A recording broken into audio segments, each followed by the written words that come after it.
Center for Educational Media and the College of Education at Middle Tennessee State University are proud to offer professional development to K-12 educators in Tennessee through our online video library.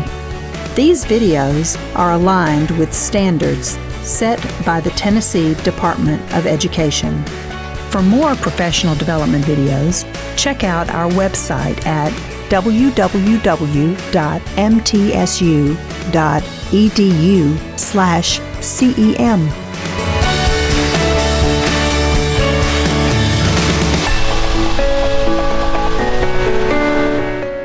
So we're going to move on to the first session, which is Tennessee Department of Education, our favorite partner, because they show up for us on a regular basis.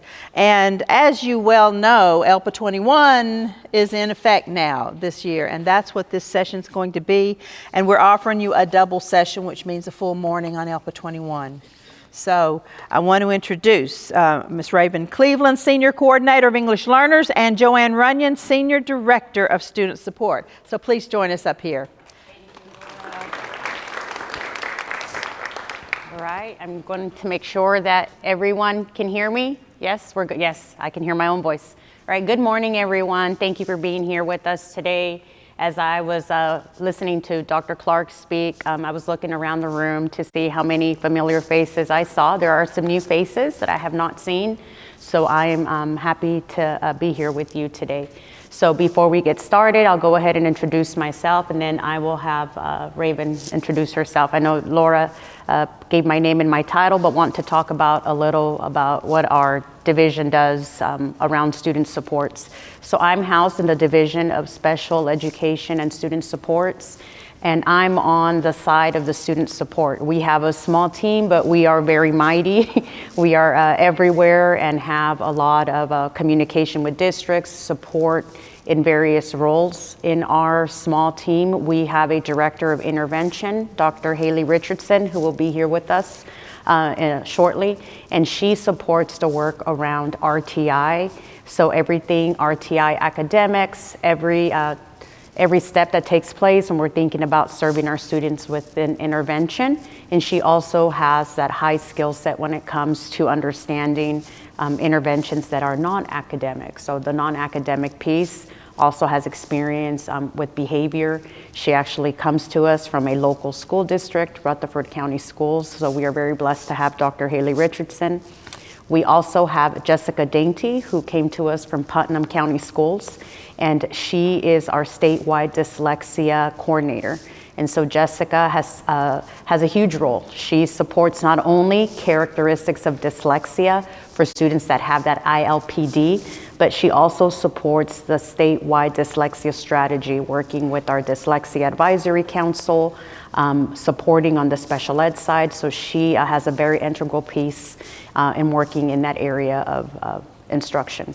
We also have Carrie Wright, who is our manager of intervention, and she is new to our team. She joined us from Hickman County Schools, and she is supporting the academic intervention piece.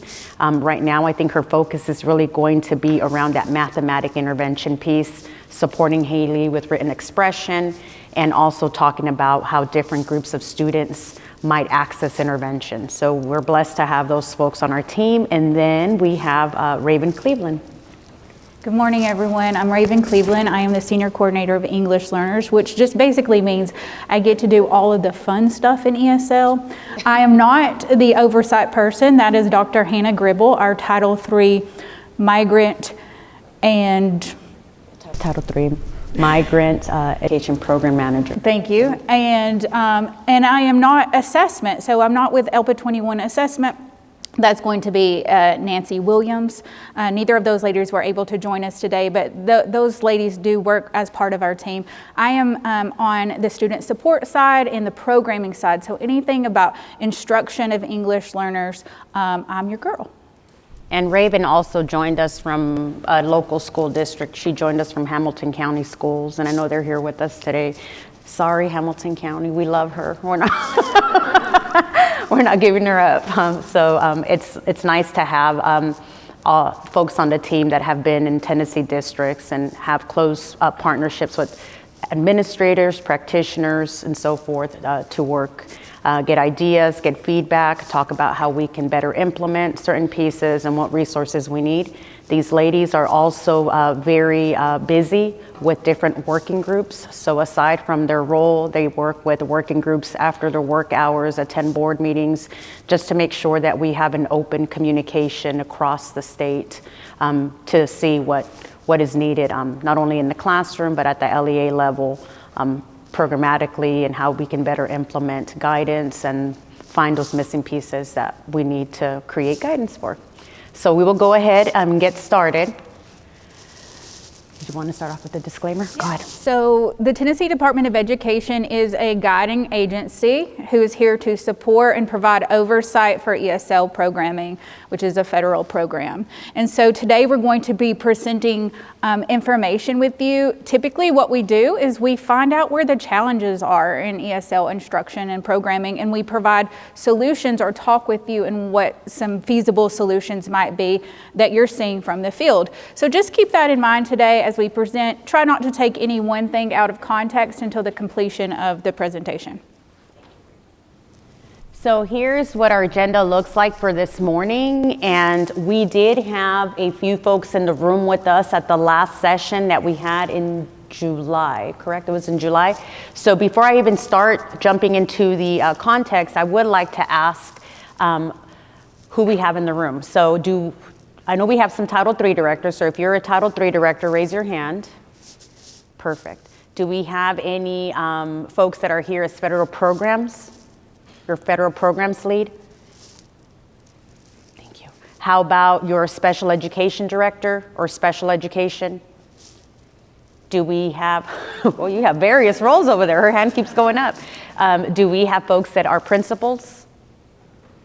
Perfect. Assistant principals? Perfect. Oh, great, great. If you are here as a proxy to your Title III director, you're like the second Title III director? Perfect. Any folks that might be school psychs, school psychologists, interventionists? You're the lead interventionist for your campus. Do we have any lead teachers, ESL coordinators, ESL directors, ESL specialists? Which one am I missing? And I forgot to ask, any title director, because I think that might be a role, like you're either like a Title I or like a multi-title director. Perfect. Perfect. We have some folks that might be called Title I directors, and they support like a multitude of roles. Okay, so today this is what our agenda looks like.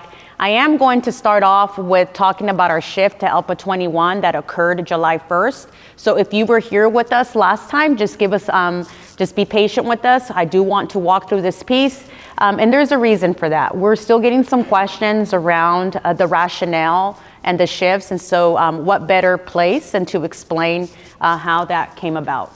We're going to be looking at rule and policy information. That section is going to be brief because Dr. Hannah Gribble could not be here with us, but we will have her contact information for that piece. So we're going to go over the pieces that talk about the new assessment, entry criteria for students, and exit as far as ELPA21 goes.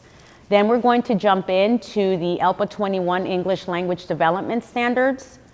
We're going to hear about PULSE and those changes that happened now that we transitioned to ELPA21. And then we're going to have a Q&A at the end. And then our second piece is really going to focus around the Instructional Practices Guide. And we'll tag along to the section that talks about English Language Development Standards and that instructional piece as we're working with educators in the classroom. So let's go ahead and jump into the why, the shifts that we made from our previous assessment to ELPA21.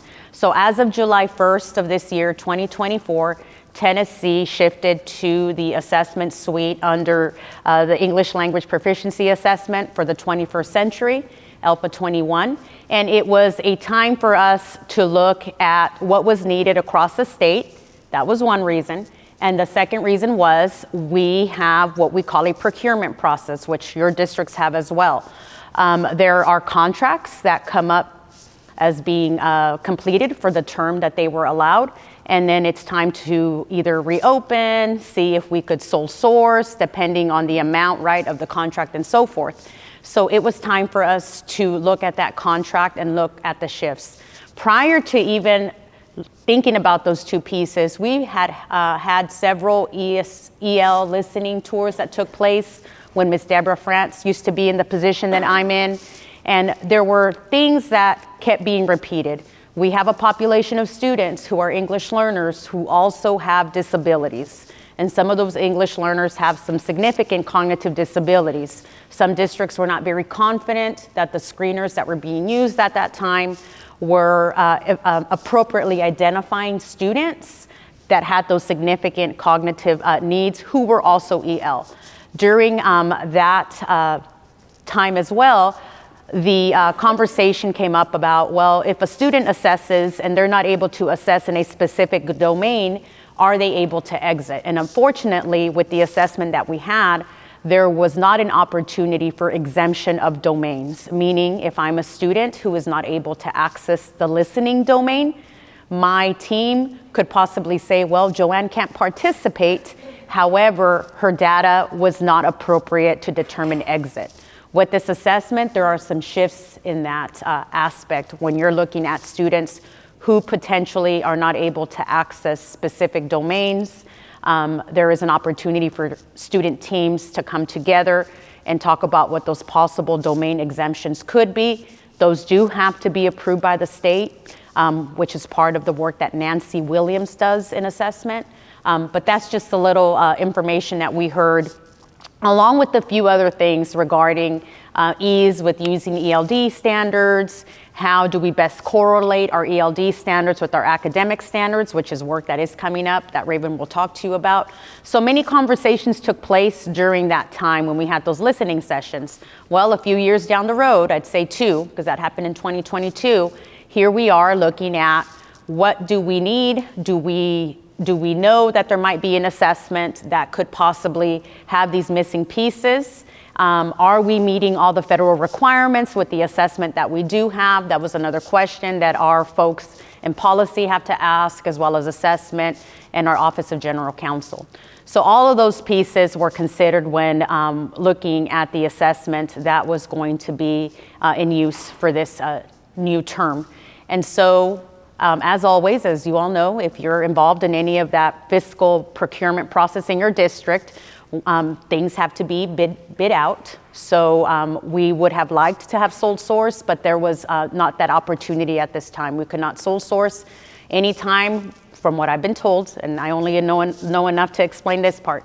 Anytime that there are multiple vendors, multiple providers that could possibly provide the same type of product, it has to be opened for fair application to allow folks to apply, to have their products reviewed. They get an opportunity to present. There are committees that listen to these presentations that don't have any interest, so they cannot be biased folks that join. So for example, I could not be part of that process because I worked very closely with the assessment that we had before, and so they saw that as a conflict of interest. And so they pick specific people that are just going to strictly look at these rubrics and make sure that they meet the criteria that Tennessee says we need to have. So that's a little bit of the process that took place. So that's how we adopted ELPA21, July 1st. So let's go ahead and jump into what is ELPA21. So ELPA21 is a comprehensive English language proficiency instructional and assessment framework that is committed to growth, collaboration, and accessibility. So English learners are expected to have the same success in instruction as their native speakers. And so that's one of the areas in which ELPA21 really feels strong about the support and the products that they have. Their assessment, as our previous assessment, focuses on speaking, writing, reading, and listening, as well as what they call an overall proficiency determination. So that terminology is new to us. In the past, we used to refer to this as an overall composite, but they refer to it as a proficiency determination. And when they look at how students perform in each one of these domains, they look at each domain equally to be able to calculate that overall proficiency determination. And as bullet 1, English learners are capable of making progress towards English language proficiency. So that's their whole goal. For those of you that were able, and actually let me ask, do we have folks in the room that were able to attend the ELPA21 standards training that took place in May? Okay, so for those folks that went, you know, they came to the trainings, they had a store or a little shop that they set up, and they had a lot of support. And what was really new about the approach that they took with their products was that a lot of those products, practices, were really for that heavy implementation of access to instruction in the Tier 1 setting for students. And so yes, we're supporting our ESL teachers 100%, but really the ESL teachers also need that support in that gen ed setting. How do we make students have access to instruction that's appropriate? So they had different areas of training and support to work with our general content teachers, and they continue to offer that, and we'll get more into that as well. So collaboration, they do have a lot of collaboration when it comes to assessment and item design, their product developments, how they communicate with stakeholders, their accountability plans and indicators, test administrator training, test security, and then of course, what I talked about previously, supporting content educators. So one thing that we quickly learned was that they want to hear what educators are seeing as positive with their products, where there might be some areas of need. There are several committees that they have available. I am part of one, Raven is part of one. What is the name of our committee, Raven? Membership services. Membership services, and that really focuses on the pieces around instruction, how our state leads specific protocols, procedures, like how we use growth for students, how we have individual learning plans for students, or ILPs. So those different pieces take place. There are also some heavy committees, and I say heavy because a lot of that is focused around work with data, a lot of work that our psychometricians do. When they presented these committees, my brain just went, I don't have the brain of a psychometrician, but we do have our psychometricians at the State Department involved in those committees, as well as our data folks and our accountability folks. What was really great about the committees was that there are some that are very teacher focused. And so we actually have a committee in which we have representatives from the state. And I believe these folks work with ELPA21 to give ideas on content, resources that ELPA21 already has. And I believe that the folks also get a stipend, is that correct? So folks get some compensation for working with ELPA21. And we've also been told that there will be several opportunities in which they do want educator feedback. If you are not familiar yet, Dr. Joby Lawrence has a podcast, I believe it's called Assets, and she will stream them ever so often. She goes on there live, she lets folks unmute, ask questions. The last one that I got to attend, we had someone on there from the Department of Justice, the Office of Civil Rights, and that gentleman talked about students needing to be in school, not having those barriers to enrollment. So it was a very good session. I remember I was driving to Memphis and I had it hooked up to my car. So it was really nice to hear the different presenters that Dr. Joby Lawrence has, and educators can log on and ask questions. So it's a good opportunity if our folks don't get opportunities to speak to those folks in the Office of Civil Rights, the Migration Policy Institute, I think they've had them on there before, and several different folks. So it's a good opportunity for our teachers to be aware of those podcasts. This is the big one, accessibility, thoughtful tools and accommodations. So you heard me talk about the need for our students that are duly identified, our students that are EL, but also have a disability. So we knew that we possibly did not have the most appropriate screener. So now this assessment that we currently have does have an alternate screener. It is called the ALT screener, ALT ELPA21 screener. And for the screener, I know that when we think about ALT, our mind automatically goes to students who may already come to us with an IEP. Well, this screener works a little different. Yes, it is appropriate for kids that might come to you with an IEP who have a significant need, from whom the general screener is not appropriate for. But you might also get kids that enroll in your school or your LEAs who may not have an IEP yet or a 504.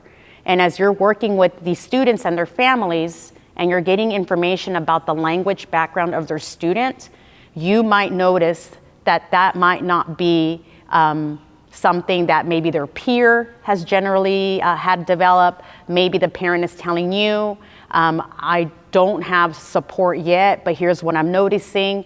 Joanne has some different needs than her sister Raven. Raven has excelled in school. She was in ESL. Language wasn't an issue for her. She was picking it up. But as I look at Joanne's skills, even at home, I am seeing delays and I need help. You might have a conversation that happens like that. Little Joanne might not have an IEP yet or 504. However, this family is telling you, as you're working with Joanne in the school system, you notice that there might be some needs to investigate what else is taking place. Because of the needs that you already see, even though Joanne doesn't have an IEP or 504, she would be able to access that ALT ELPA21 screener. So it can go both ways. You can have a student that shows up immediately with an IEP or 504. There's some type of delay, some type of significant need. The student team says, we're going to use the ALT ELPA21 screener. You get Joanne, who shows up, doesn't have any database decision making yet, no plan in place, but perhaps this is something that might happen in the future as we start collecting data. There is no harm in Joanne accessing the ELPA21 ALT screener. So you could have a kid on an IEP or 504 that gets that screener, and you could also have a child that does not have those plans to access the screener. So it can work both ways. One caveat, just because a student is taking the ALT ELPA21 screener doesn't necessarily mean that they're going to have to take all ALT assessments. It might be that when I enrolled with you, I'm in a new environment, I'm a newcomer, I am struggling with communicating, I'm in shock for whatever reason that might be, my background, my experiences. So when I get screened, I screened with the ALT ELPA21, but you notice that my language progression is growing. Now I understand where I'm at. I'm going to school, I have friends, I'm picking up the language. So Joanne might not need to test with all the ALT assessments when it comes to my summative assessment time, but I did need that ALT screener to ensure that my teachers, my leadership knew what my needs were. So that's what's nice about this assessment. There is an ALT screener that goes along with this. Domain exemptions. You have a student that enters your system and they're not able to access the speaking domain. They could engage with that screener, and when they assess with that summative, you would be able to have those exemptions. And I believe I've also seen exemptions, right, for the screener. I have seen some of that in the data. So the best person to ask about that is Nancy Williams in assessment. But the beauty about the domain exemptions with this assessment is your students have the opportunity to still exit. So we don't have to get psychometricians involved to talk about, well, where's that assessment score for that domain that was exempted? This comes with the assessment suite. So they do that work. If I only test in reading and writing, perhaps, then those are the scores that are going to be looked at for my exit criteria. So from what ELPA21 has told us, students at least have to participate in one domain, at least in one. And so you would, in some cases, and I think we do have some very rare cases where we have seen that some students are exempted from 3 domains. And that would be a student team decision. You might have a student that needs those exemptions, and you may not. And those exemptions have to be approved by the department. So Nancy Williams would be the contact for that information, and we will have her information on the slide deck. So we talked about some similarities and some differences. Both assessments that we've experienced have those 4 domains to assess language proficiency. One of them calls their overall score something differently, our proficiency determination. The one that we previously had, the one that we have now does not have a composite score. The one that we previously had did have a composite score. Both of them require annual training, and for those of you that have already worked with your teachers, you notice that the initial training was a little longer than normal. And that was expected. When Nancy did the trainings with her district testing coordinators and her building testing coordinators, they talked about how the first experience training with ELPA21 was going to be a little longer. Next year, when they go to take the refresher, that's going to be a condensed version of the training. So that initial training is a little longer. The refresher is shorter. What's same about both the assessment suites, they both have a summative assessment, and the summative still determines exit in the state of Tennessee. And the difference is here too, that all of the assessments are online this time around. Before I move from this slide, I do want to encourage folks that if you're not familiar with working with your district testing coordinator, it is very important to have a relationship with them or your building testing coordinator. Much of these updates that come through the department are released first to district testing coordinators and building testing coordinators. However, I do know that some Title III folks are also listed as a district testing coordinator. So if you are one of those Title III folks, will you raise your hand? Perfect. So we do have some. If you're a Title III person in here, you're the leader for your district and you would like to be one of those folks that gets that information, I recommend speaking to your current district testing coordinator so they can add you to the listserv, because I believe that has to be approved, and Nancy adds you into the listserv for district testing coordinators so that you also get that information. So I remember as a teacher, I was always told to make friends with my bus drivers and the folks that supported us with maintenance in the school, so our custodial staff. And I quickly learned why. So as a leader, I become very close friends with your district testing coordinator and your building testing coordinators, because quite often they get a lot of information that's very applicable to assessment. The other thing to mention is if you're not familiar with the assessments logistics live binder for TDOE, please get yourselves situated with learning it. We release a lot of updates that are immediate. Assessment is able to use that application to release information that needs to be shared immediately. Right now, there is guidance around the ALT ELPA21 screener that I talked about. There is also guidance around domain exemption. And there are some few updated pieces that we will jump into here soon. And then Raven, if we get into talking about scheduling, we can talk about the 2024-25 updated scheduling for assessment document, which helps our folks and LEAs schedule the courses for our EL students. So that has just been recently updated. I believe it was posted this week. So there are several updates that take place there when it comes to documents. Even the accessibility and accommodations manual also gets posted on the assessments logistics live binder site. So where do we already see ELPA21? These are the states that have adopted ELPA21, and then we actually have a new state that just was added on, Mississippi. So they're a new state that will be using ELPA21, and my understanding is that we're going to have more. We just haven't had those names released yet. I think they're in the process of making that shift. And I noticed that some of you all are getting kiddos from these states. As a matter of fact, I don't know if Miss Alice is in here. I don't see her. But I think some folks are getting kids from Iowa that are coming with ELPA21 information. Allison, I think you had someone in your district from Iowa, yeah, that are coming into the state. So we might see kiddos that are coming from these areas that are already coming with that data into your LEAs. We talked a little bit about the exciting opportunities.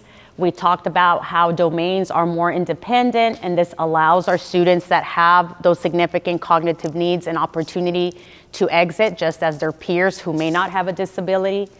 Standards, when Raven talks about the standards, you're going to see how those are very simplified and consistent.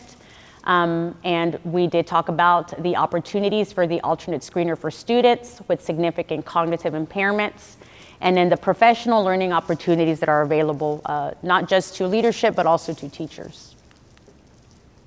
So this is the timeline. Some of you all have been with us since April 8th. You were part of that Title III Directors kickoff that took place. And so that's when we actually had ELPA21 with us present. I believe that presentation was recorded and posted. We did have a week-long training in May where folks sent individuals to get training on the ELPA21 standards so that they were able to see how those work in tandem with our academic standards. June 3rd was when our portal opened for that on-demand screener training. July 1 was our official transition to using the assessment pieces for ELPA21. And then February 5th, we will start with our annual summative assessment. The window will continue as we've seen in the past. And my understanding from what ELPA21 has shared is once this window closes, districts will have their reports in 4 to 6 weeks. So hopefully that puts us like into mid-May maybe, first week of May, mid-May, when you'll get your ELPA21 summative data for your students. Well, how does ELPA21 impact different areas of work that we see across the state? Because we did have that shift in assessment, we did have to make updates to our ESL rule. We had a shift in standards. Our standards were actually approved on second read in June. I believe it was at the end of June. We do have the new assessment suite and then the new professional learning that is available. This is just a sample report of what your educators, your teachers, your users that are working very closely with the assessment will see. The report is very user-friendly. They provide information around the performance levels for each area. And then you notice at the top that they have a description regarding what that proficiency determination might be for that student and that description as to what each one of them means.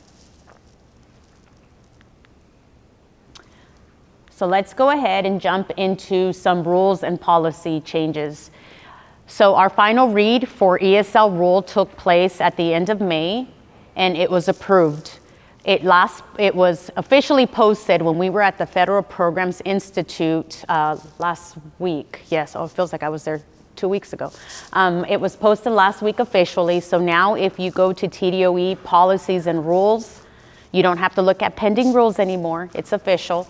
If you click on rule, you will go down to 05200119, and you will see the September 2024 version posted.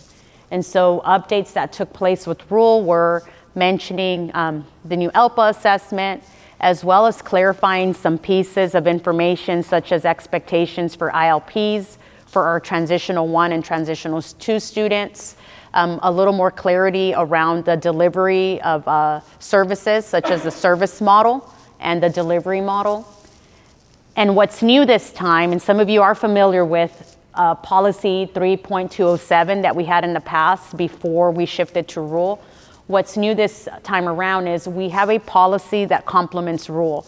The reason for doing this allows our policy and our friends in the Office of General Counsel to make any adjustments that are necessary for items such as exit, such as entry for students when it's in a policy. There are more procedures that have to happen when we open rule to make changes. With policy, there are some steps that we have to take, but they aren't as they're not huge steps that we have to take to make those changes. So here are the updates that you'll see: entry and exit criteria in that policy for ESL. We kept the spirit of tailoring of direct services. That was one thing that folks were very expressive about. They wanted to make sure that there was an opportunity for tailoring of services for students. There was an update on the ESL delivery and program models. And then you heard me speak about the requirements for transition year 1 and transition year 2 students. This is just a brief look at what that screening criteria looks like.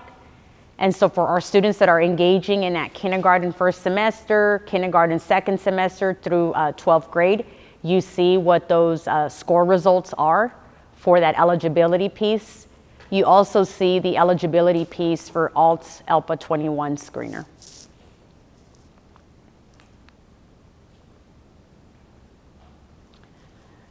And this continues as well for our ALT.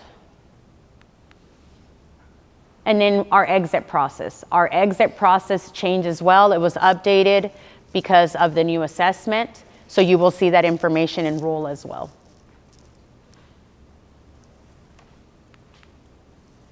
So this is Dr. Hannah Gribble's contact. She was not able to be here with us today, but she is our contact when it comes to compliance, questions that you might have about screening students, questions regarding ratio, ESL ratio, questions around your consolidated funding application. If you're working with her with the TELSA, the self-assessment that districts work on yearly, she is your contact. And I know that we will be getting into monitoring season here soon. She is part of the team that you might see if you are engaging in a level 3 on-site person monitoring. And she is also our lead that reviews all of those monitoring documents, the consolidated funding applications. She works very closely with data, with our EL data, with Ms. Trish Kelly around all that reporting that is federally required. So she handles a lot of the work with federal compliance. So she is our contact if you have any questions around compliance. You'll notice that if you've sent me emails or you've sent Raven emails, quite often we will include Hannah if an email has to do with compliance, just to make sure that we have one streamline of communication. So let's talk about Pulse updates that you saw. If you haven't had a chance to engage with Pulse, then this is going to be fairly new to you, and that's okay.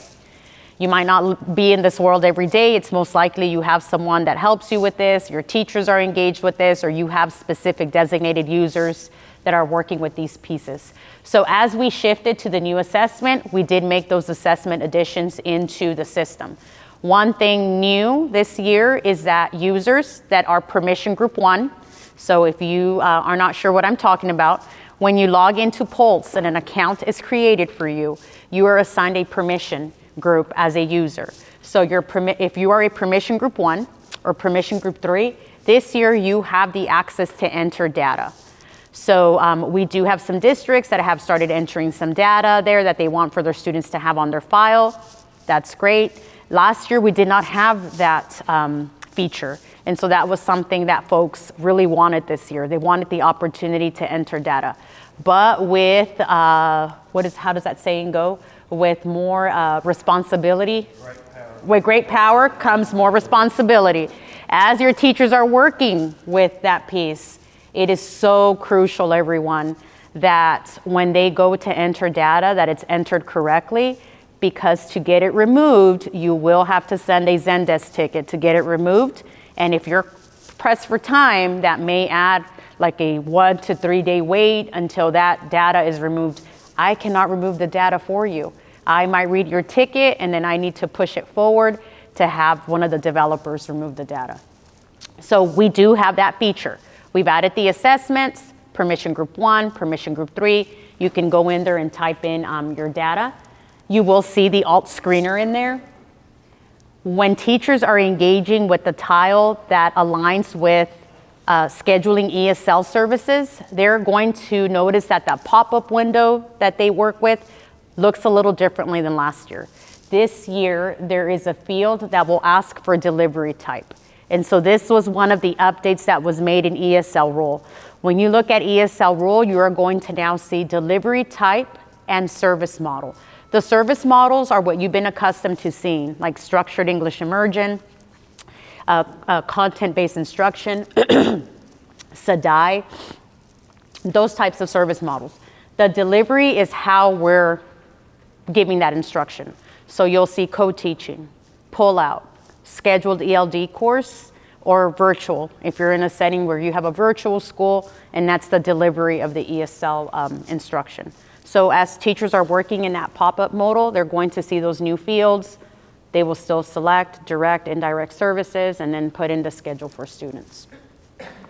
The goal section is different, because now when your teachers go in there, if you're a district that allows them to use the descriptors that are in Pulse, when your folks go in there to look at the data that's showing up on the goal tile, they're going to see the options to click on the different descriptors. For your kids that are screening in with ELPA21, that middle option that says ELPA21 PLDs, proficiency level descriptors, and you will also see the alt at the bottom, That's what they're using, depending on what assessment the student used to screen in. Same if you have a student that already has summative data, like Miss Allison in Warren County. She has some kids that already came to her with summative data. Her teachers, if she's allowing them to use those, are more than likely clicking on those, and they're going to see those different descriptors generated. We do have folks in the room who have already led some training with their teachers and have told them, we're going to be creating custom goals. That's great.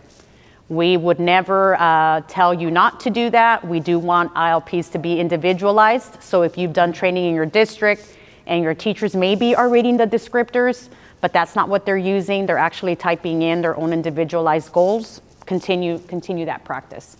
But you will see a change in that goal tile. And the notification letters, they had to be adjusted because now for our kids that screened in as initial this year, they had to have that ELPA21 data table in the system. When we go to screen when we go to test in the spring, our summative assessment, there will be another shift in Pulse as well, because we're going to have that summative data. The parent letters are going to have to pull that summative data to inform the parent if they're going to continue with services or if they met the criteria to become a transitional year 1 or year 2. So we will see changes again with some of the tiles because we're going to be assessing with that summative assessment. So we talked a little bit about the goal section and what those different opportunities are as our folks engage with that tile. You will still see those WIDA can-do descriptors, the WIDA proficiency level descriptors. These are for our kids that transitioned from last year as a continuing student into this year. And if you're a district that is still using those, there is no harm in reading what a student is able to do so that they're able to apply what those characteristics might be in instruction. We have the opportunity for customized goals, as you heard me speak. If you're not a district that is letting your folks use the other different descriptors, and then you will see those new ELPA21 reporting performance level descriptors. Once again, as of the next school year, when we go to test with that summative assessment, you will only see those ELPA21 descriptors, your choice to use them. Continue to use your customized goals if that's what your district is doing at this time. So as you think about developing student goals, there are different pieces of information that can be used as you're looking at goals. For those of you that are doing customized goals, you're maybe looking at your ELPA screener data, your summative data from last year. Maybe you're basing those goals off of other information that your teachers are getting in the classroom. And these would be true for our kiddos that might have that K3 or 412 ILP in Tennessee Pulse.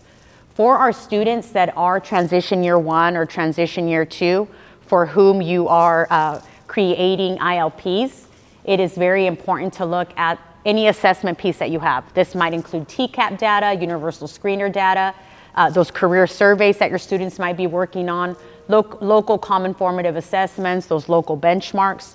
Those can all help influence on how to write these goals. So these are just some goals, goal examples that you might see, just the way they're set up in the goal tile. So we have an example here for speaking, one for writing. And basically the goal is just saying what the student will be able to do, what that language support might be for the student, and how often it's going to be measured, what % of accuracy we're looking for. And here's the difference between what your T1 and T2 goals would look like in comparison to students that are not at that status yet. So we know that once our students are in that status of T2, we're no longer seeing that ELPA data. For T1s, we did have that data because that's the data that we used to make that exit determination. Scaffolding doesn't change, regardless of whether if a student has a K3, a 412, a T1, a T2 plan. Scaffolds are universal pieces that are used in the class to provide access to instruction. So students always have access to those in the classroom. What's different about T1 and T2 is these students are not able to get accommodations on their ILP because they've exited EL status. However, if they have a 504 or they have an IEP, they can get those testing accommodations via those two plans. So this is just a little bit more about data to consider as you're working on developing goals for students. We do have a COP that was recorded last year that talks about goal development. I need to update it because I really want to put in some ELPA21 information. So you will more than likely get an invite to that COP so that you can hear what those updates are. So it's recorded and it's shared with folks. These are just some other examples. I know that this presentation will be posted. If you have teachers that are asking, hey, what should my T1, T2 goals possibly look like? These are not the end all be all. These are just some examples. You might have kids that need that direct academic support in mathematics, language arts, science.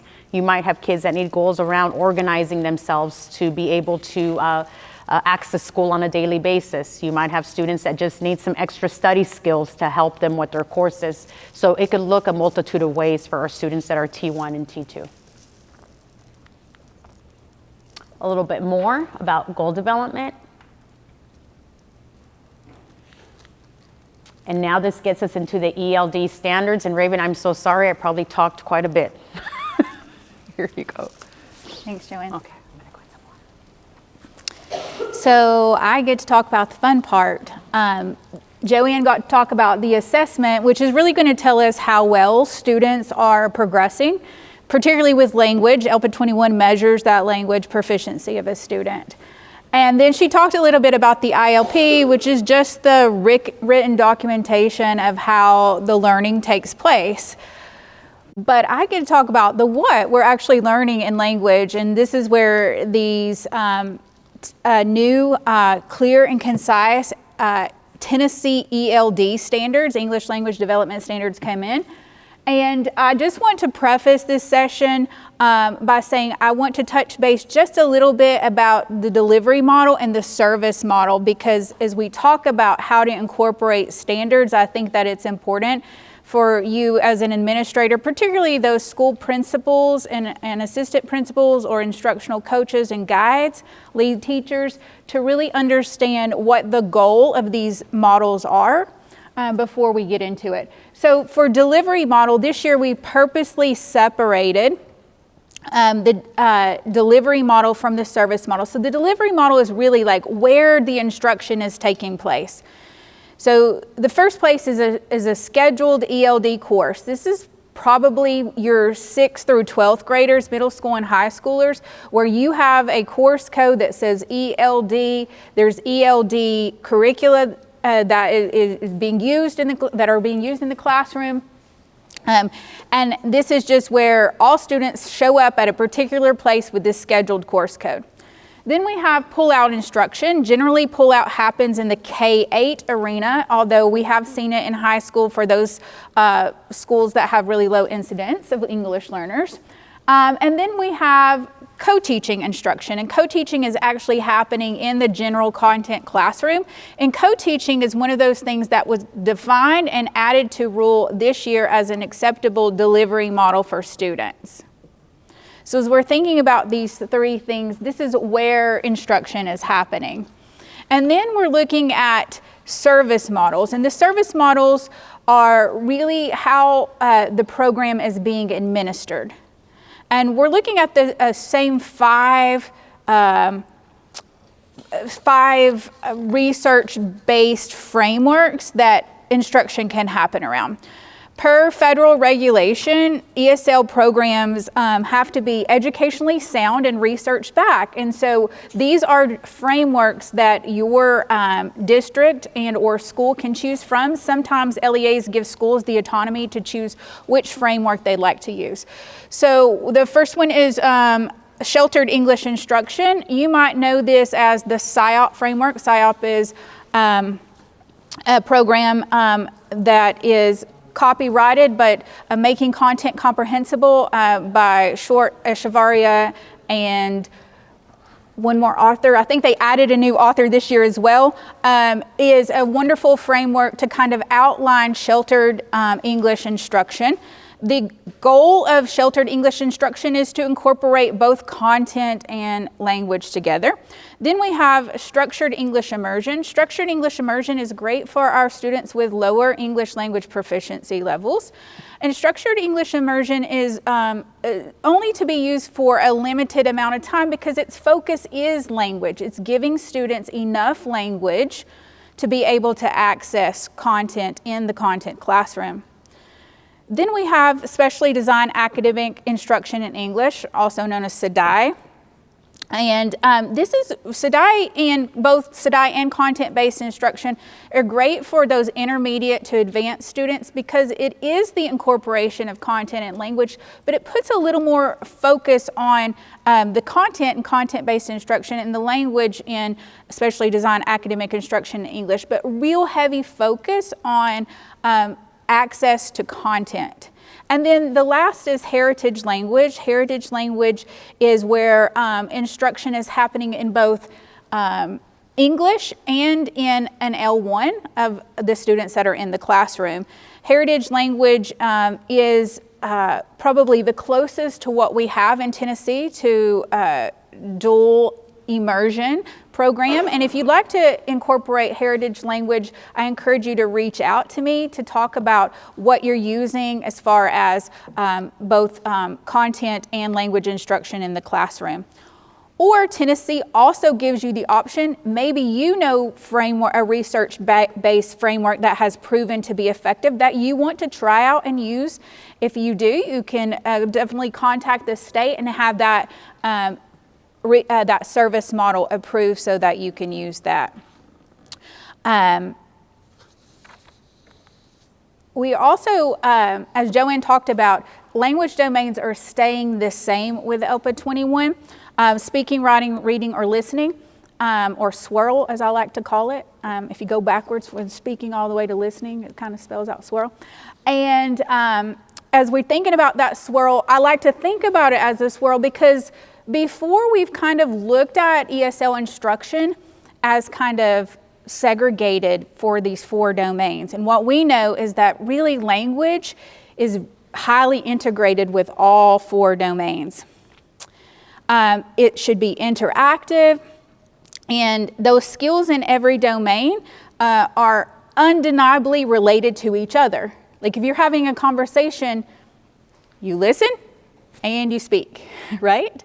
So I think that as we think about ELPA21, no longer is there a weight in how certain domains are looked at. We are actually looking at all the domains, and psychometrically, ELPA21's assessment really do look at how these domains interact with each other.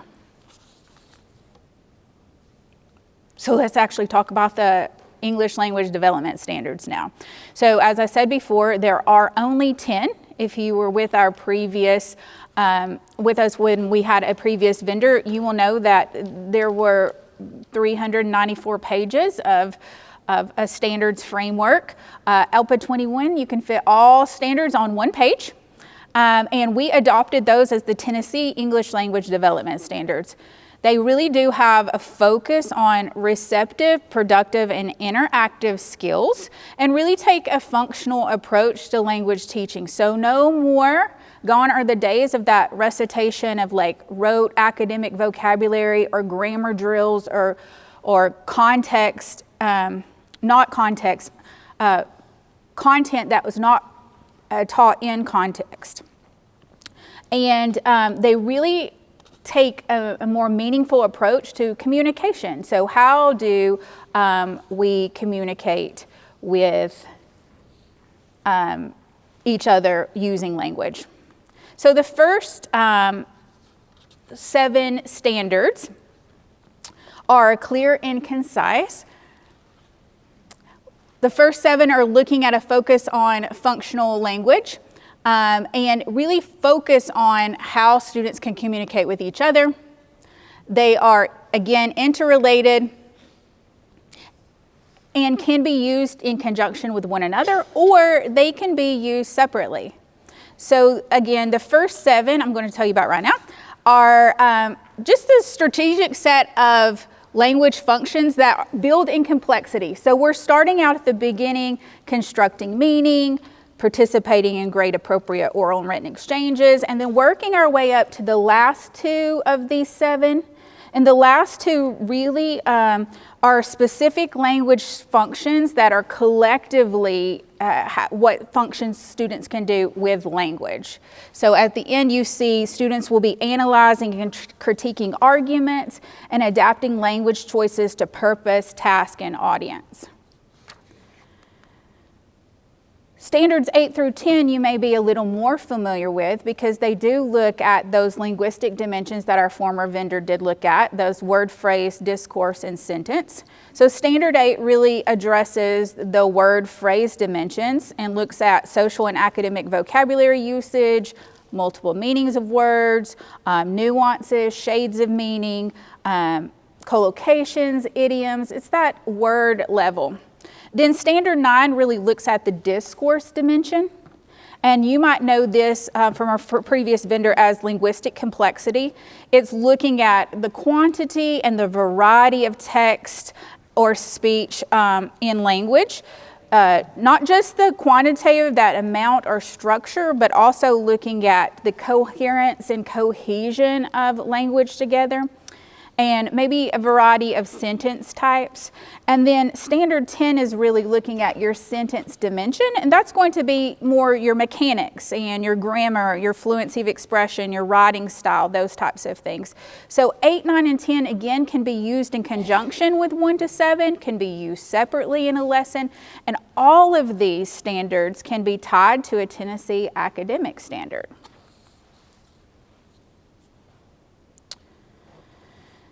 So as we talked about the 4 domains and how they're interrelated, we know that the domains can be really looked at through language modalities.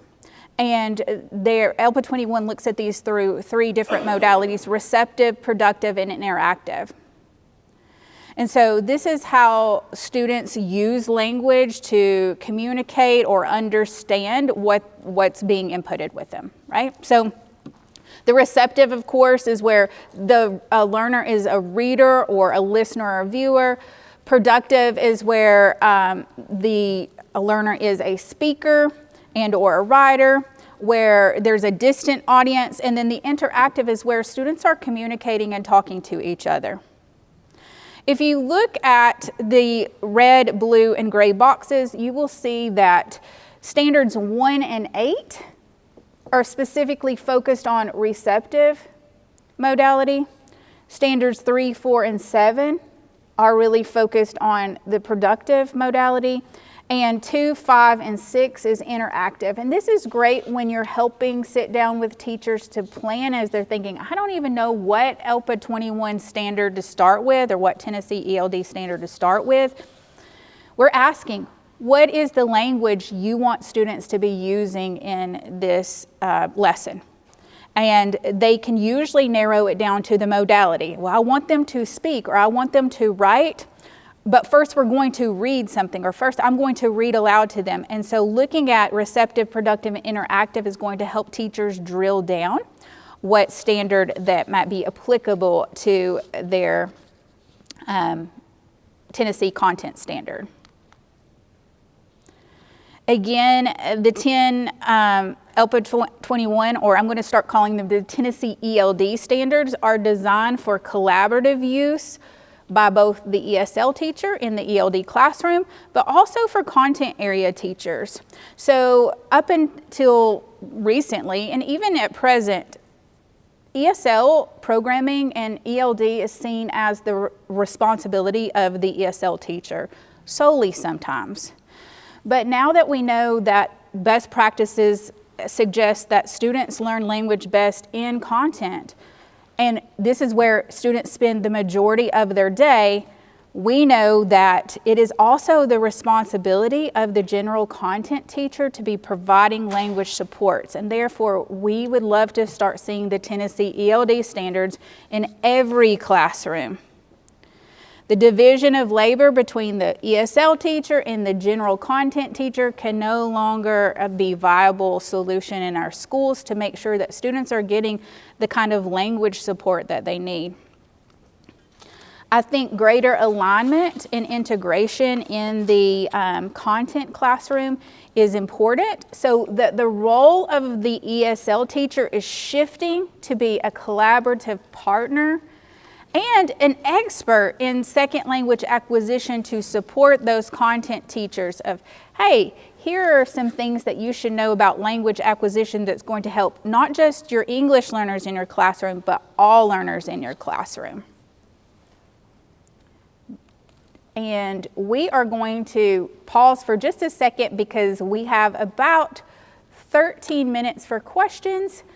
Because Joanne is leaving at the break. I'll just kind of call on people who may have questions. So, questions? I was just asking, why did Tennessee choose not to use the future kindergartner screener that's available through ELPA?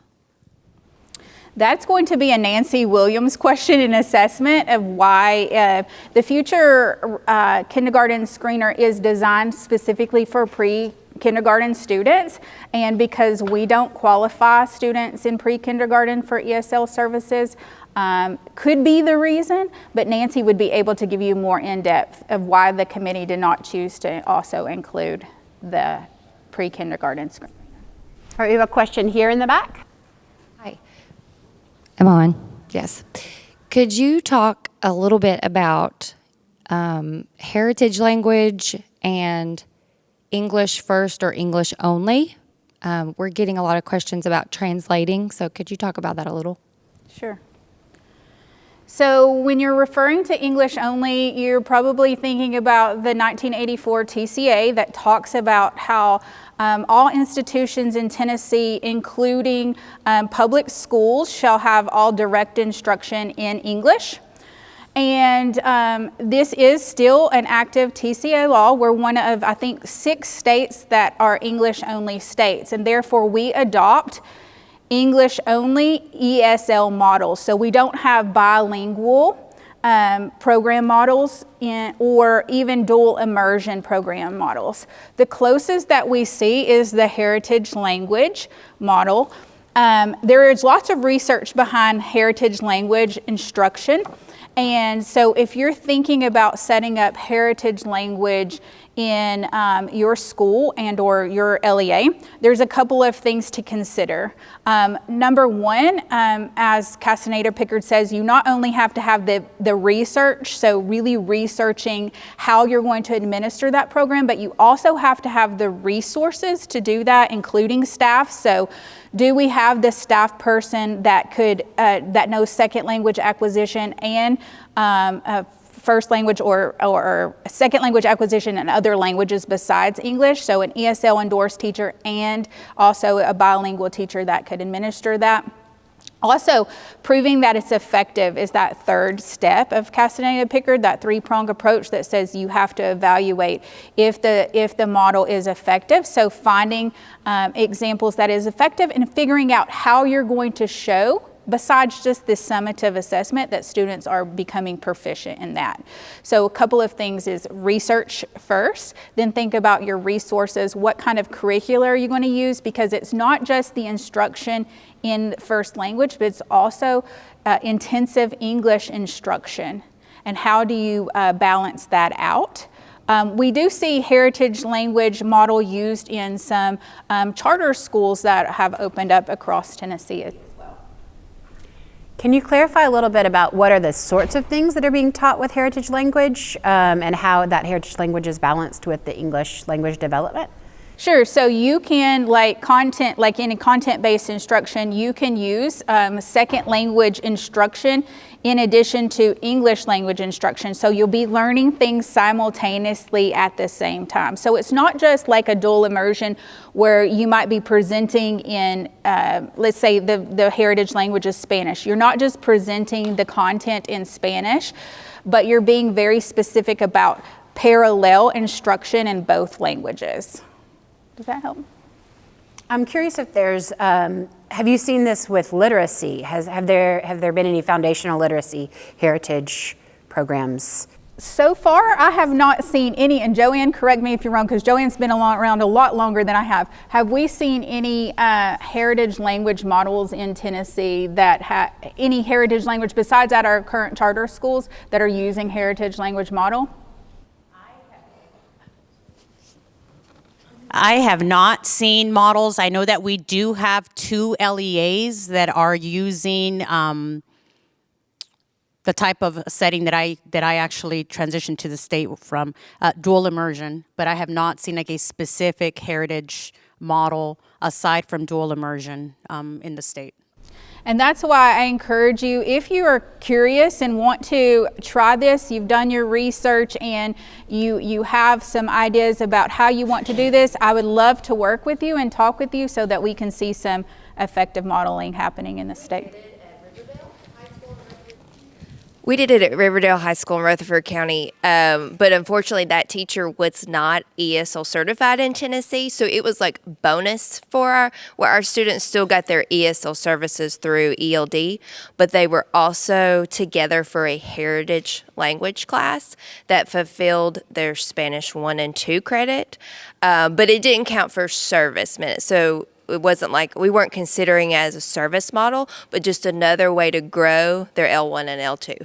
And were they learning academic content, or was it like a foreign language credit? Were they getting a science credit or a foreign language? Getting a foreign language credit, and they did touch on academic content, but it wasn't like here we are in world history doing heritage language.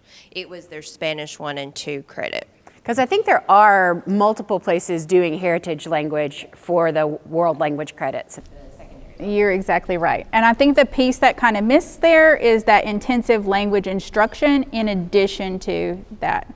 Yeah, and we have the same thing at Smyrna, Rutherford County. Like, I started that program back in 2015, and now that I'm an AP, I have a teacher who has continued the program. I actually have 2.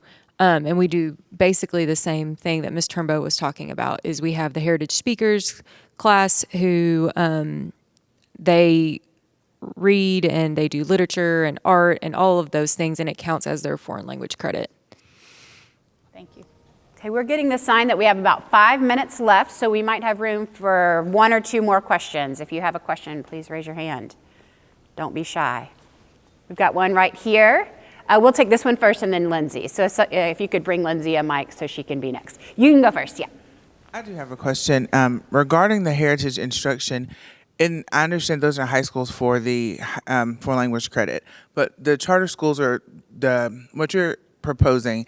Would you need an ESL certified teacher as well as a content certified teacher working together, or is it somebody that has both of those doing the instruction? If you have somebody that is dually certified, you can definitely do it that way, like a sheltered course. But again, it really depends on what heritage. So when I say the service model can be heritage language, it also, we're looking at, again, intensive language instruction inside that classroom. And so really outlining how you are setting up both the L1 and intensive language instruction in English. I think that it might work in a co-teaching situation as well. You could definitely do it like that. Thank you. When we are giving exemptions for students with our IEP team, is there a specific place that we need to put that in the IEP, or is just putting it in the notes section that we decided as a team okay, or where should we be placing that? Our resident student supports person, Joanne Runyon, is going to answer that question. All right, we'll stay for another minute. So this week, actually after this weekend, for those students that have an IEP, you are going to see that when you go into their IEP and you go and click in that area to add accommodations, you're going to see accommodations, modifications, and the ELPA button. You're going to click on that ELPA button. A list is going to populate. I believe they're still cleaning up some of the older accommodations, but if you go all the way down to the bottom, you are going to see the 4 accommodations that are allowed within ELPA21, plus the 5th accommodation that needs to be marked if that student is going to be considered for a domain exemption. So that is in the IEP application and the 504 application as well. You will not mark that on the ILP. It needs to go on the 504 or IEP application. In addition, those requests need to go to nancy.e.williams@tn.gov. And she has been looking at those individually. I have been CC'd in some, and what I'm seeing is folks are saying the IEP team has decided to exempt Joanne from this domain, and then they've given a brief or decided to exempt student, and they give an SSID, and then they'll say for the rationale, and then Nancy's walking districts through that. I believe your DTCs also know that process as well, but there is an additional button in that accommodations section of the IEP and 504 to mark, I believe it's listed as domain exemption request or something like that. So that domain request, is it going to be an automatic thing that gets sent to Nancy? Like, is Nancy still the final say, kind of how she's been for screeners? And so Nancy still needs to know about the domain requests, but it's also marked in that IEP so that the viewers, like the special ed teacher, the ESL teacher, they know, hey, this kiddo, because they may not be the one submitting the exemption. It might be the DTC, so they're not aware. As we're doing IEP and 504 meetings in preparation for ELPA21 summative, we need to let our SPED folks know that this is going to happen over the weekend. Yes, and at the next SPED supervisors meeting, we have them monthly. Actually, Megan, I will be with SPED directors all next week. I will make sure to let them know, hey, heads up, this piece has changed in Pulse. You'll now see the ELPA21 accommodations plus a button to mark if you're considering a student for a domain exemption. I forget our conferences kick off Monday. Yep. 2 steps, domain exemption in the IEP or 504, And then request to email Nancy. Nancy. Yep, Perfect. that's correct. 2 steps. Right. Thank you all so much. We are out of time now, and so we'll take a little break, and we'll see you back in just a few moments to continue the learning about ELPA21. I hope you had a wonderful break. While you were gone, I found Dr. Haley Richardson, our Director of Interventions in the Department of Academics and the Special Education and Student Supports Office of Academics. And so Dr. Richardson will be joining us today and can help answer questions regarding interventions, characteristics of dyslexia, and how all of this really ties in and plays with English learners as well. So let's get started talking about English learners and the instructional practice guides. And keep in mind, there is an S on the end of that, instructional practice guides, because Tennessee does offer several different instructional practice guides. There's one for ELA, there's one for math, and then there's the one that we're going to be talking about today, the K-12 Core Knowledge Building IPG. IPG for short, Instructional Practice Guide. And I think it's important to note that I know that there are a lot of principals and assistant principals and instructional leads that are here today. If you were with us before in ESL, you might have heard some of this stuff, but we know research says 30 to 70 times for an idea, content, or context or word to be in context for us to learn it. So whether it's your first or third or 30th time that we talk about this, or you've heard this today, hopefully you will take something beneficial about this presentation and be able to take it back and deliver it to your teachers about the instructional practice guides.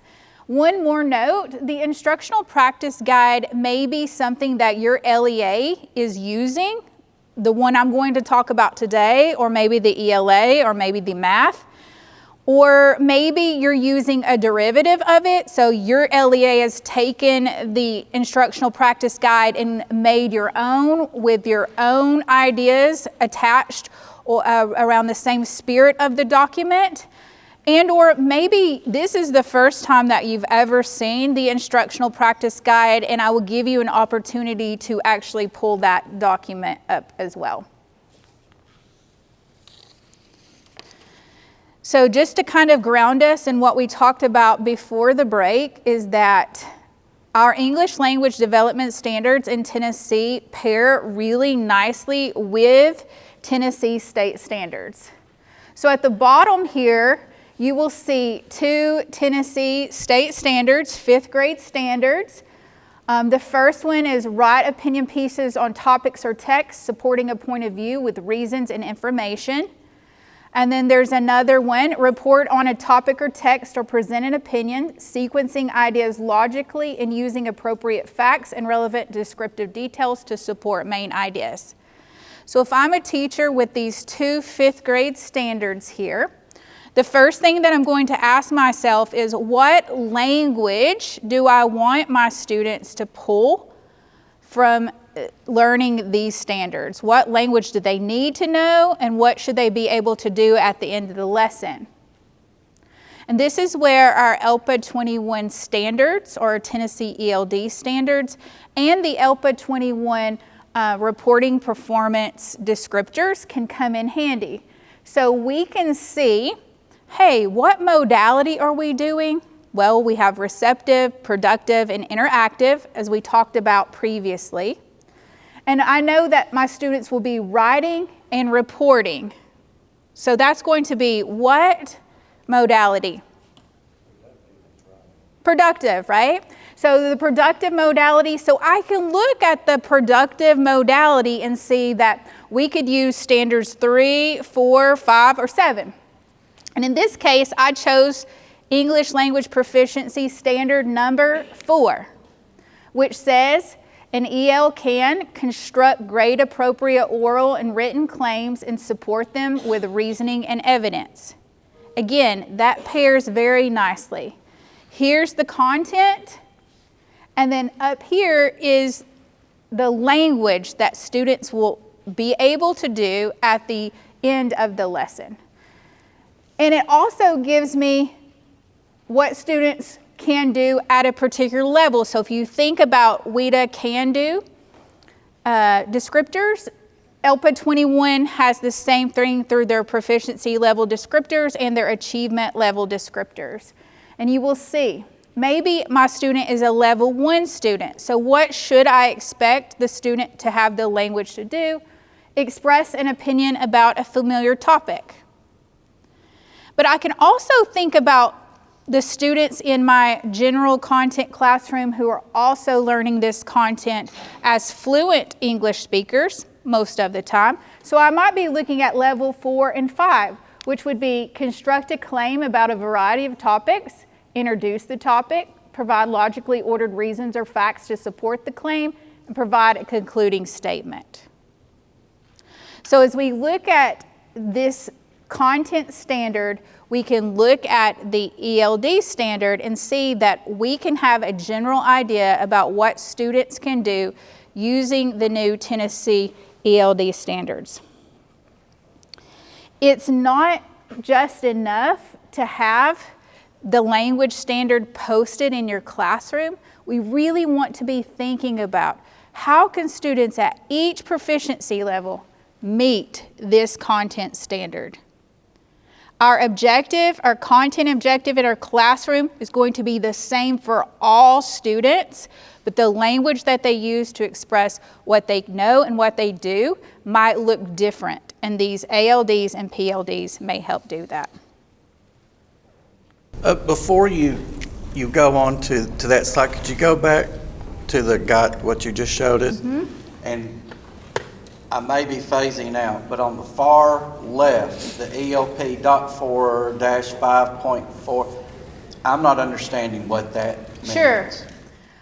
So ELP 4.5 is the grade band. So it's the standard for grade 4 through 5. This is where I'm pulling these proficiency level descriptors from, and I'm using it for standard 4. Thank you. Okay. So as we think about how nicely they tie in the general content classroom, we also need to think about why, as administrators of ESL programs, why we need to evaluate instructional practices for English learners. So as we briefly talked about, 1981 Supreme Court case, or actually it was a district court case, a precedent that was set called Castaneda versus Pickard, basically says there's a standard in which all ESL programs must be assessed to show that, one, they're educationally sound research-based programs. Number two, have the resources, including staff, to effectively implement that program. And three, you are evaluating that program to see that it has been effective. And that three-pronged approach really looks at minimizing the variability of the programs that we have, which the IPG does beautifully. It identifies research-based, evidence-based effective instructional practices. It prioritizes a purposely limited number of instructional practices observable and inspected in the classroom, and it also minimizes the variability. So sometimes when we're looking at the IPG, we say, well, that's very specific. Just a few practices, yes. Very research-based effective practices that we know that even with minimal implementation of these three things, we're going to see growth in our students. So I'm going to turn it over to Dr. Richardson to tell us about what the IPG is and what it isn't. So you may be familiar with the instructional practice guides. You may have, as Raven said, varying exposure and opportunity to interact with these depending on the grade level and the content area that you are supporting. However, all of these guides are really designed to help facilitate quality Tier 1 instruction and to hallmark, if you will, what those features are in terms of materials, in terms of what the teacher is doing, and in terms of expectations from the student.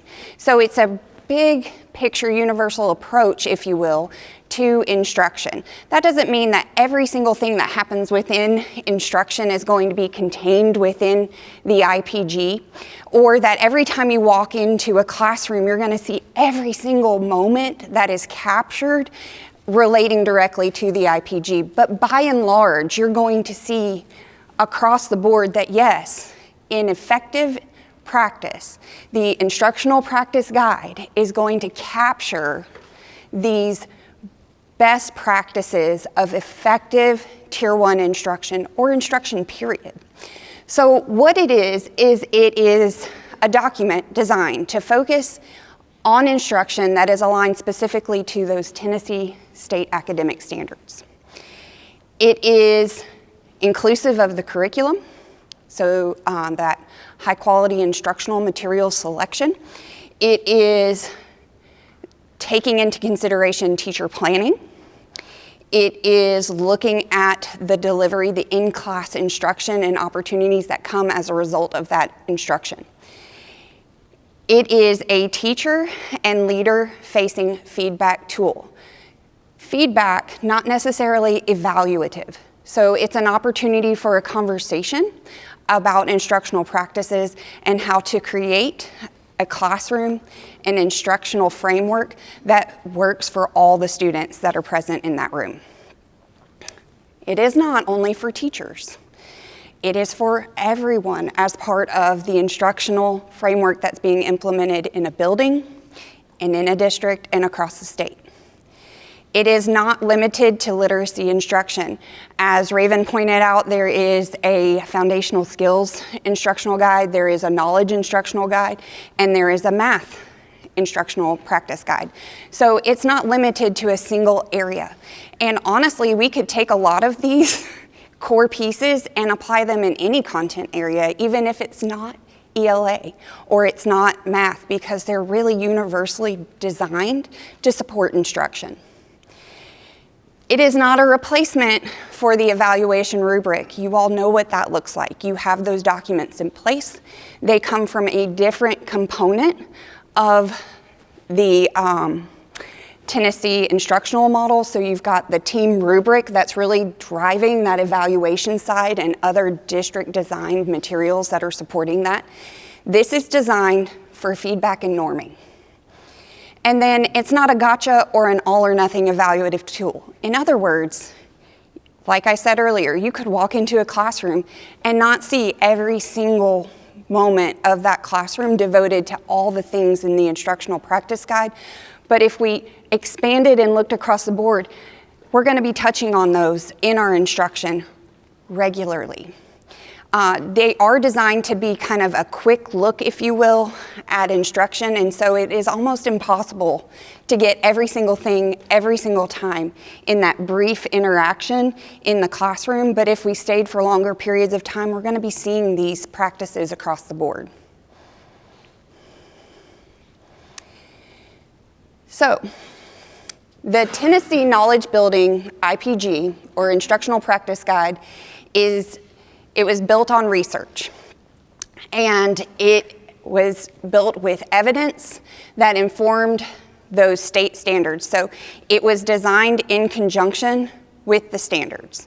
So it does not sit independently of the standards, but rather works together with those standards so that you can be confident when you're walking into a room, you're looking at not only best instructional practices, but that those instructional practices align with the expectations of those Tennessee state standards. The core practices highlight the actions that are needed in the classroom for true literacy transformation to happen for all students. That is a fancy way of saying access. It is designed to provide access for every single child in that setting. So regardless of what they're coming to the table with, we want to make sure that instruction in that Tier 1 setting is accessible and provides opportunity for all the children that are receiving that instruction. And finally, the focus is core instruction lessons that build knowledge via those high quality instructional materials and assess alignment to reading, writing, listening, and speaking standards. So it's not limited to a single portion of the standards, but rather the incorporation of all of them. And it's both in terms of those high quality materials and how they work with the standards to create a cohesive design in that instructional space. And what do you know? We see swirl popping back up again in our IPG, right? If you don't know, you don't have your own LEA, or you just want to see what this particular knowledge building IPG looks like, you can QR code it now. I will give you just a few minutes to pull that up because we will be kind of examining that a little closer.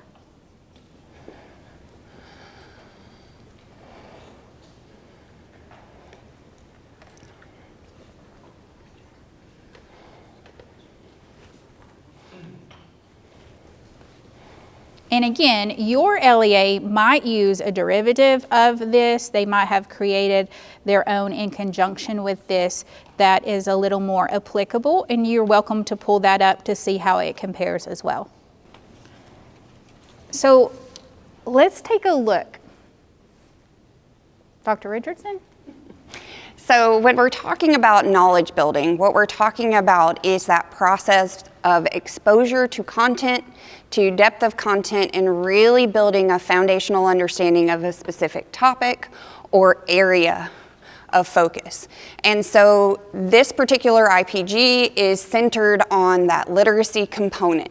It is different from that foundational skills piece of actually building those skills necessary for the work of reading. This is after or separate from, if you will, that IPG, because the practices that we put in place for teaching foundational skills look different from what we utilize when we're building knowledge. So this is limited to building knowledge.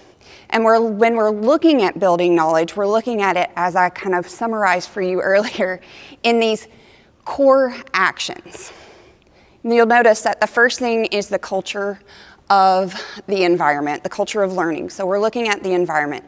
Is the environment set up conducive to learning? And does it account for all the students in the room? Core action 1 is that specific look at what are we utilizing in that instructional space? What materials have we selected? So those are your high quality instructional materials. Are we using them?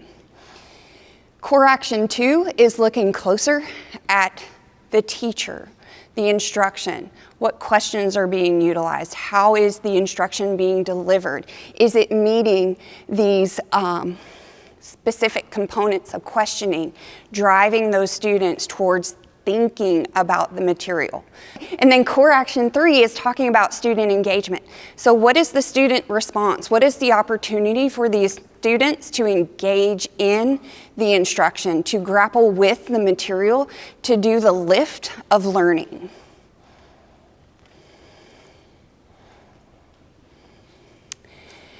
You will notice that on the IPG, it is not 1, 2, 3, 4. It is yes, mostly, somewhat, and not yet. And there's a lot of opportunity and variability within what these can mean. So we have given you some operational definitions of this. So if you're saying yes, the teacher provides many opportunities and most students take them. At mostly, opportunities are provided, some students take them, or maybe there's a little less opportunity provided by the teacher and only some students take advantage of those. When we're looking at somewhat, the teacher provides some opportunities and some students take them. And when we're looking at not yet, there's few or no opportunities provided and few or very few students take the opportunities provided. That still leaves lots and lots of gray space. So it's important as you're talking in your leadership teaming to norm on what are we saying when we say most? What are we saying when we say few? What do we mean when we're talking about that term somewhat? Because somewhat to me could be very different from somewhat to Raven. And if we are using this as a feedback tool to help us inform, improve, and drive instruction, then we have to make sure that our messaging is clear and aligned, and that what a teacher gets from me in terms of feedback is very similar as much as possible to what the same teacher will get or a different teacher will get from Raven, because we want to make sure instructional opportunities are equivalent across instructional spaces, regardless of who's delivering them. And as Haley mentioned before, when we're looking or using the IPG as an observation and feedback tool in the classroom, particularly for English learners, there may be things that you don't see. And in that case, it would be okay to not mark something or leave an area of the IPG blank instead of rating that teacher.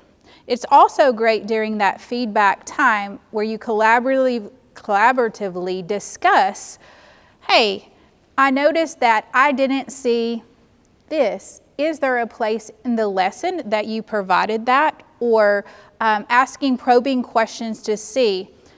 The tool is not, again, evaluative, and therefore the goal is not to see yes on everything. I mean, the goal ultimately is to see yes on everything, right?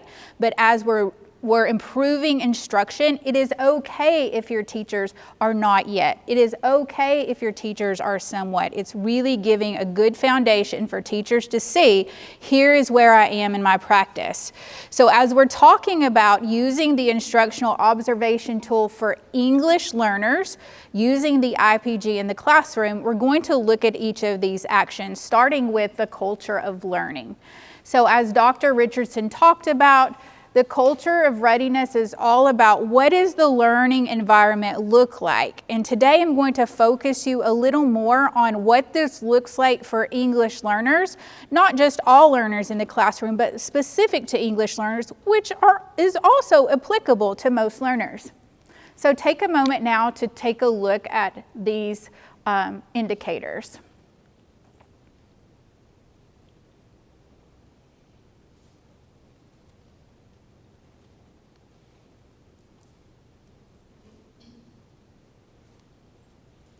When it comes to the culture of learning for English learners, the first 3 indicators really talk about the importance of routines and repetition and how they provide structure in the day-to-day for students to gain practice and repeat language.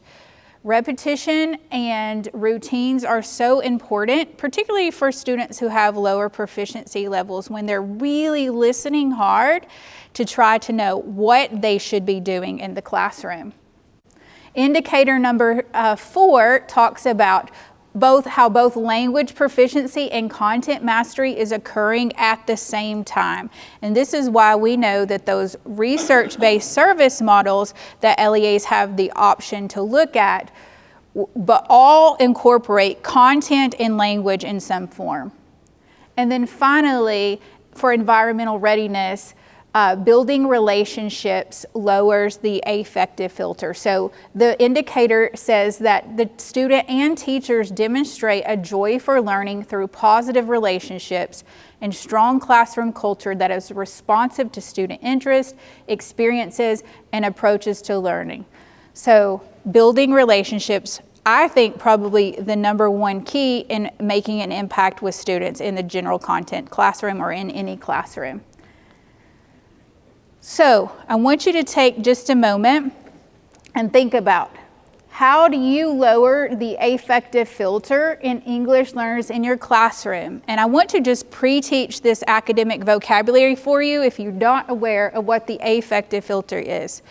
So linguist Stephen Krashen says that the affective filter is like this invisible wall that prevents input from happening for students. So as students are learning language, that input that they're receiving can be impacted when there are times that causes the student stress. You might think of this as something like Vygotsky's zone of proximal development.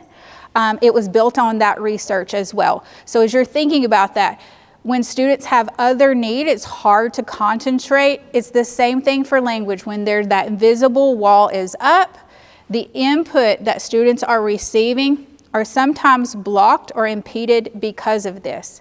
So as you think about this, how do you lower that affective filter or that wall for students in your classroom when it comes to environmental readiness? So I'll give you about 30 seconds to think about this, and then we're going to share with your elbow partner.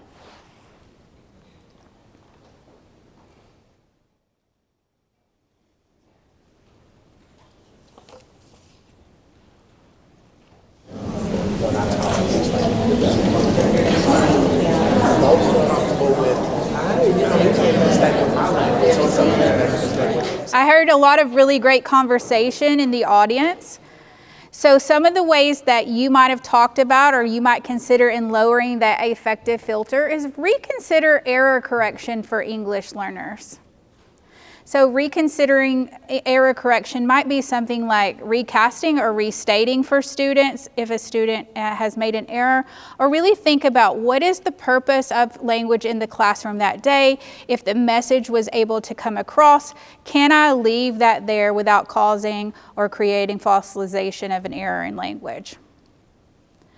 And then also providing students with strong language models and strategies that both scaffold and support language. So another way is when you ask students to produce something, are you providing sentence frames or sentence starters for students? Are you providing word banks? Are you providing the instructions both visually and in writing? When we're thinking about interpreting and making sure that we're thinking about removing these affective filters or lowering the space in which these operate in, it really is central that teachers create relationships, because relationships with your students, whether that's individualized or communal, and both, right? Because there's space for both. It helps create a reliability, an understanding, and a trust that then puts students at ease and opens the opportunity for what is perceived as risk, which means that I'm not wholly ready to engage in the space maybe initially, but now I feel comfortable in this space and I'm ready to put myself out there in a way that I wasn't prepared to do before, because the environment that has been created allows me to take that step. So let's talk about core action 1, high quality text at the instruction center. So take a moment now to look over these 3 indicators. So as you look at the 3 indicators and you're specifically thinking about English learners, the first indicator says the majority of the lesson is spent around listening to, reading, writing, or speaking about the text.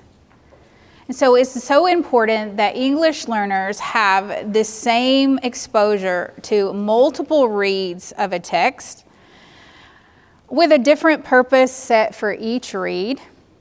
Sometimes it can be the same purpose if you're wanting to do it, but setting a different purpose, but multiple exposures to a text, not just one read and we're through. Tell me what you've comprehended from this, but really looking at multiple reads of a text that is grade level, grade appropriate. And that teachers, indicator 2s and 3 looks at teachers should examine complex text to include all 3 dimensions for English learner to gain language proficiency. So a lot of times what I hear in the field from teachers is, how do we keep the rigor high for students in the classroom, particularly if they're just learning to read or they're way below grade level. And this can be particularly concerning for English learners who are also asked to simultaneously read something. So not just decode something out, but also like really comprehend and put into their schema what they're learning about. This can be quite complexing. So when I say complex text, here's what I'm talking about. Text complexity can really be looked at kind of quantitatively and qualitatively. And very often we, as teachers, look at the quantitative features of text to look at complexity, because quantitative is really easy to measure. So we can look at like what vocabulary is, or we can look at the sentence length, or we can look at how many words are in this particular piece. We can look at the level of vocabulary. But what I also want to challenge you to do and help your teachers do is really to look at it qualitatively as well. So when I'm talking about complex text and how to make that text rigorous but still accessible for students, I want you to consider these features, these questions.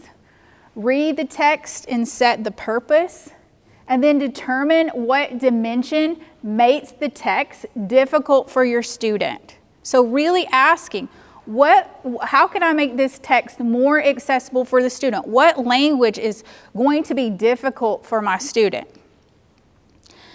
There are several things that you can do to help make this accessible. The first thing is building background for students. And again, I think we talk about building background for students so much, but particularly for English learners, this is so important. English learners are coming to our classroom with lots of experiences, with lots of background knowledge. And if you've ever read the baseball study, I'm not going to talk about it today, but the baseball study does talk about how the importance of prior knowledge is in literacy. And if you haven't seen it, look it up. And so the first thing that we can do for English learners is really build some background knowledge. Likewise, we can really develop metacognitive skills for all of our readers and writers.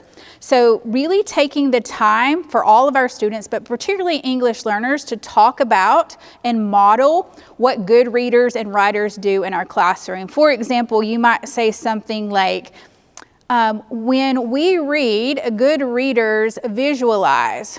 When we visualize, we're making a mental picture. This mental picture is visualization. We're picturing what is happening in this story. We're explicitly saying that out loud for English learners, not only teaching them how to do the skill that they can apply to anything, any other subject area, but we're also teaching them that academic vocabulary of visualization. The third thing that you can do is really help students construct meta-linguistic awareness. So a lot of our students in Tennessee, about 60%, are Spanish speakers. So those students that are speaking Romance languages, this is a great time to point out how a lot of words are coming from Latin backgrounds and or Greek backgrounds, showing cognates, words that sound the same or look the same in English and Spanish, or English in the native language. Translanguaging is another skill that you can use, and translanguaging is helping the student use their L1, not you providing the L1 translation or interpretation, but helping the student utilize their full linguistic repertoire by looking at having them use their L1 in the classroom. A common strategy that is often misused by not just teachers, but also some publishers, is to simplify text. And so what I'm proposing today, and research backs, is not really simplifying, but really doing what we call text engineering. And text engineering is taking a piece of complex text that you've looked at both quantitatively and qualitatively, and then providing scaffolds and supports for that text. What that might look like is not just looking at reducing the number of words for kids, but really taking a look and saying, okay, I'm going to chunk this for students. And I know that sounds very basic, but a lot of times we're not chunking information for our students. I'm going to add visual representation to this text for my students. I'm going to highlight keywords or gloss for my students in the margins. By gloss, I'm meaning making a small glossary of words in the margins for my students to refer to. I'm also looking at the vocabulary that is necessary for my student to access that. I think something else that's super important to think about as we look at this is, again, not wanting to save our students by providing translation or interpretation of text for our students. So many times we want to save them by giving them that. But really it doesn't increase their English language proficiency, and a lot of times because the vocabulary is technical or they may or may not read in their L1, it doesn't become accessible to them then either. So these are ways that you can text engineer your text for students. You can also provide subheadings, subtitles, again, visualizations for those specific. And just keeping in mind that English language learners are very, very capable at achieving the same reading, writing, and thinking at the same level as English-speaking students. And I think that's a mindset change that some of our teachers should examine. Text engineering may also show up in your high-quality instructional materials as access points. So those are things that are kind of embedded in the curriculum as points of consideration. They are a starting point. They're not necessarily going to carry the full need across the finish line, if you will. So that is also something to consider and look at as you are thinking about the needs, the individual needs of the students that you are working with and how best to support them in the classroom, making sure that they have access and opportunity. We don't want to shortchange their opportunity to grapple with the content in trying to over-provide for access. So we want to find that right balance in terms of access and challenge point. So as you're looking at core action 1 and using the IPG as a tool to provide feedback for your teachers, you can be thinking about how has your teacher used high quality instructional material? Are they text engineering for our students or providing access points for our students in the Tier 1 classroom? I want you to take now about 30 seconds to think about this question. Why is it important for English learners to have access to complex text? So take about 30 seconds to think, and then you're going to talk to a different partner.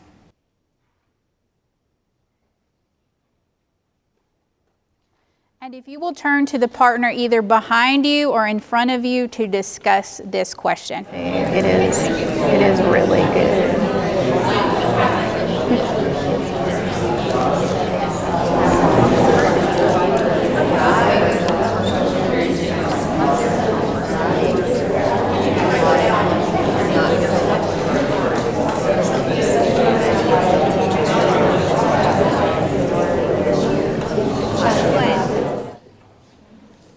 Before we move to core action 2, I do just want to note one last thing to think about.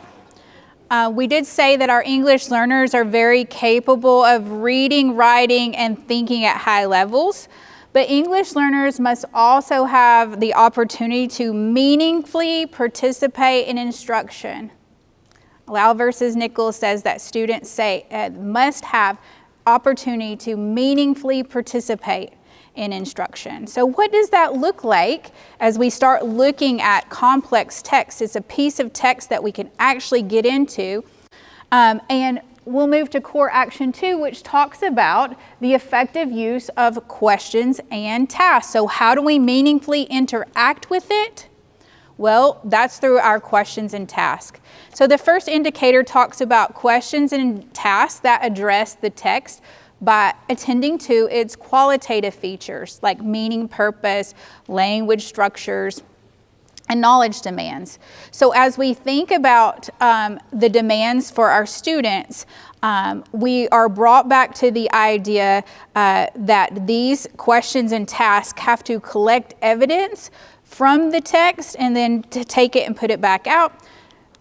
Again, adding supports and scaffolds for students like word banks, model responses, sentence frames. You're taking the linguistic load off of students for them to be able to perform the task. So really using those ELPA21 ALDs and PLDs to see where is my student and what can they do linguistically right now, and those areas of linguistic complexity that are at this point way above, not just that +1, but way above where they are linguistically right now. How can I lighten that linguistic load so that they can use language and meaningfully interact with the text right now?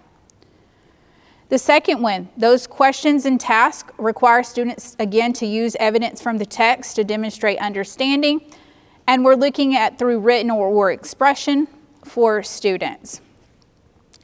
Questions and tasks attend to the words, phrases, and sentences within a text, those standards 8, 9, and 10. So we're looking at academic vocabulary, language control, and linguistic complexity. And our questions and tasks are sequenced to build knowledge by guiding students to delve deeper into the task and graphics. So how do we do this? The first thing that we're going to do is take a look at the text, right? As we said before in core action 1, we're going to analyze that academic language demands at all those levels, at the word level, at the sentence level, at the discourse level. And I'm going to throw in one more at the sociocultural level, particularly when we're asking students to interact with each other. Is there background information or prior knowledge that needs to be activated for students? And then the second step, after we've identified those demands, we're going to pre-teach or gloss that vocabulary for the students. So let's narrow our focus to the most essential words. A lot of times publishers will go ahead and do that for you, but making sure that for the purpose of the read, those words are specific to what you're trying to have students do to access the content. Next, you might want to consider adding home language support for those classes that share home languages, as we talked about before, cognates, words that look the same or sound the same in English and another language, and or adding images to that glossary. And then we're back to engineering the text. As we talked about in Core Action 1, you may want to highlight existing text features or build in your own text features for students like subheadings. You may choose to bold words, italicize words for students. And you might want to highlight key information. A lot of times texts are now asking for the gist of something. It may be beneficial for those students with lower English language proficiency to highlight the gist for our students, if it is explicit. ELs are going to benefit from explicit mini lessons and how to use the text features. So you can't just assume students know what a subheading is or a caption is for something, but really pointing out when we look, those metacognitive skills, when as readers we're looking at this story, words that are darker than other words, we may have to explicitly share that with our students who don't have as much. And then finally, as Core Action 2 alludes to, it's not just the task, but also those text-dependent questions to really draw the students' attention to those key language and concepts of content as they read multiple times for multiple purposes. So really drawing to explicit purpose for the student. English language learners benefit from that explicit instruction of this is the purpose of this read. So as we talk about questions and tasks, I want to build your knowledge in second language acquisition. I have made a commitment this year in my presentations to go ahead and share something that's second language acquisition in all my presentations so that you become well versed in English language acquisition practices and theory. And so going back to Stephen Krashen, a famous linguist and who specializes in applied linguistics and second language acquisition, he says that in his input hypothesis that language is acquired and not learned, and it happens when learners receive understandable messages in the target language. So again, lowering that affective filter so that the input can happen. That's why it's called the input hypothesis theory. And that language occurs through listening and reading. And it takes a lot, and he says this multiple times, it takes a lot of listening and reading for a student to comprehend. And so making that input comprehensible, this is where we get comprehensible input from, for students. Language is acquired by understanding language that contains just a little bit beyond that current level of competence. So as we talked about Vygotsky's zone of proximal development, his input hypothesis says the same thing, just a little bit more than where they currently are. And this is done within context or with extra linguistic information. Again, comprehensible input. And lots of what he says, compelling input. And he says compelling input is this. What are our students interested in? So we'll go back, beep, beep, beep, beep, to environmental readiness. Do we know what our students like to read about? Do we know what our students like to learn about? Right? So I think that it's so crucially important to think about this second language acquisition principle. He says when the input is compelling, you acquire whether you're interested in improving English or not. He says that compelling input trumps everything else in language acquisition. It emphasizes the role of subconscious acquisition while attention is focused elsewhere. Language comes along for the ride when students are engrossed in a topic. So, let me ask you this question. How can questions and tasks be scaffolded for English learners based on that second language acquisition input principle of I+1? I'll give you about 30 seconds to think about it. And then we're going to make groups of 3.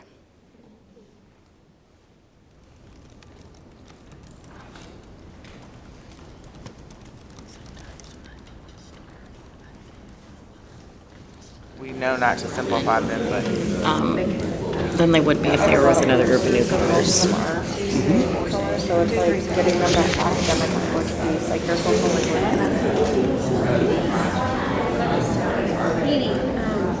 And you probably heard me say this too. Come back together in 10. All right, so we've talked about setting the environment. We've talked about core action 1 in terms of materials. We've talked about core action 2, thinking about the questions that we're asking, the teacher's role in design. And now we're going to talk about core action 3, which really sits with student engagement. How are we engaging students in this learning process? So the first indicator looks at the teacher poses questions and tasks that allow opportunities for the students to do the majority of the work and the students to engage in those opportunities via speaking, listening, reading, and or writing. Notice the word students is showing up, so it's important for us to keep that on the forefront as we're thinking about core action 3.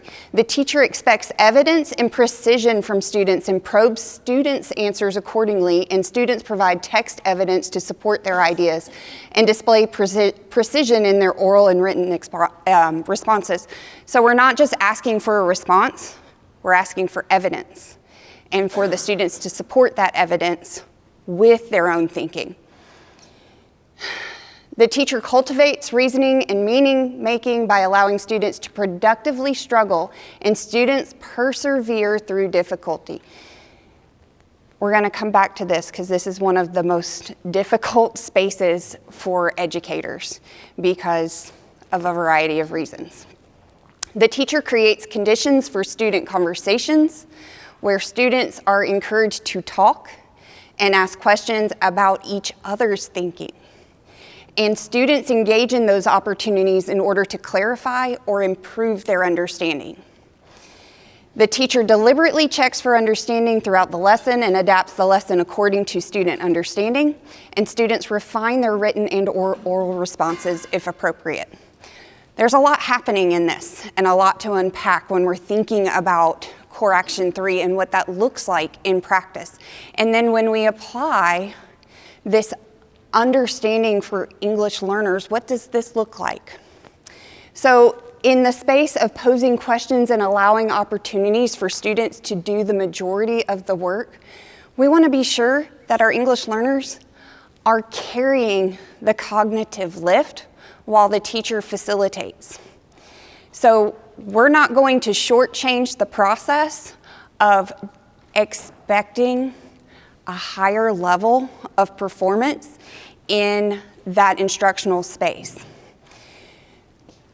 When we're thinking about cultivating reasoning and meaning making by allowing students to productively struggle, we have to allow them to productively struggle. That means we have to define what productive struggle is, and that kind of goes back to that Vygotsky's zone of proximal development, thank you. And that's really understanding at what point is it no longer productive? At what point is the student no longer making progress in developing their understanding, but has now moved into frustration? And you know what it looks like. You know where that moment happens because you'll start to see indications of frustration.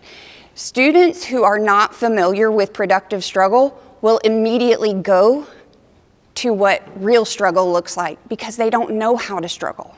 So there might be a space of helping support and facilitate that process that is necessary. Because what we want to be sure we're doing is expecting our students to be in that space. And so when we're thinking about that, I'm going to throw a term out here called warm demander. That means that a teacher is holding students to high standards, but supports them throughout the process of meeting those standards. So we're not lowering the standards, we're keeping them here, but we're supporting the student in reaching them. They can do this by first believing in the student's potential, by understanding their cultural strengths and tapping into their prior knowledge, and also saying, we are expecting you to make it here. This is what we want you to do, and you are capable. And we are putting the supports in place necessary to help the student achieve that. Another way to be a warm demander is to be strict about the things that matter, but making sure that it fits within the established norms and culture in the classroom. That doesn't mean being strict about everything. When we're talking about being strict about the things that matter, that's not about the pencil that did or did not come to the classroom with the student. That's about the instructional expectation, the carry of the mental lift, right? That thinking space. And we're supporting them through that process, but we're letting go things that aren't critical in developing that, so that we are engaging that student in that productive struggle process. We are warmly demanding that they make it into that space, but we're also giving them the tools that they need to get there. So then we're thinking about students being encouraged to talk and ask questions about each other's thinking. That's not the teacher.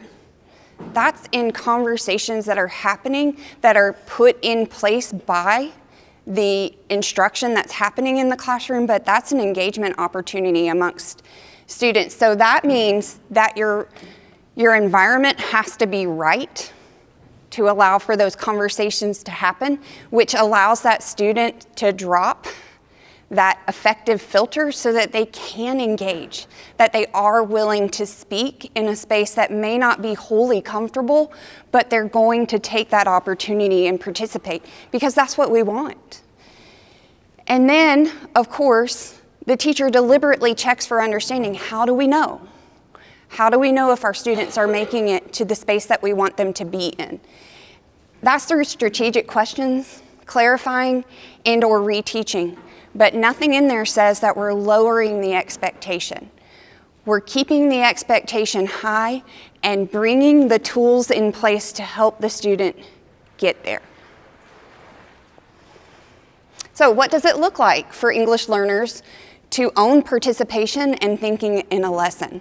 This time I'm going to give you about 1 minute, and you're not going to share this answer, but I want you to think about, as an administrator, what should it look like? What should it sound like when you walk into a classroom and a student is participating and thinking in a lesson?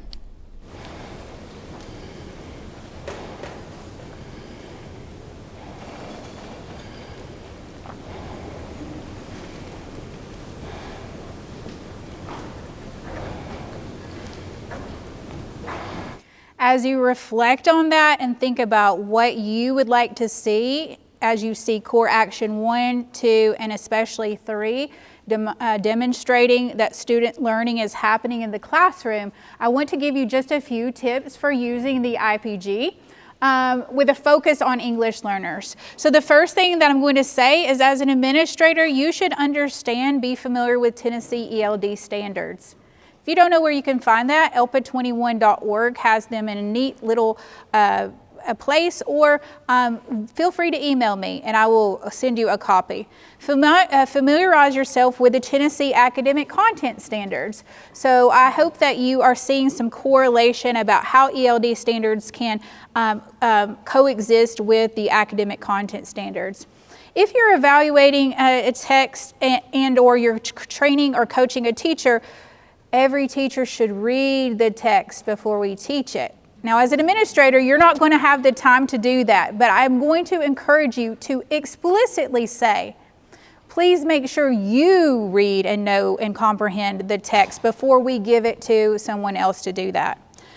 I'm going to say, as Dr. Richardson mentioned, find the access points. Most of you have adopted curriculum, and those adopted curriculum all pays people big bucks to put in access points. So find those access points, and again, use that as a starting point.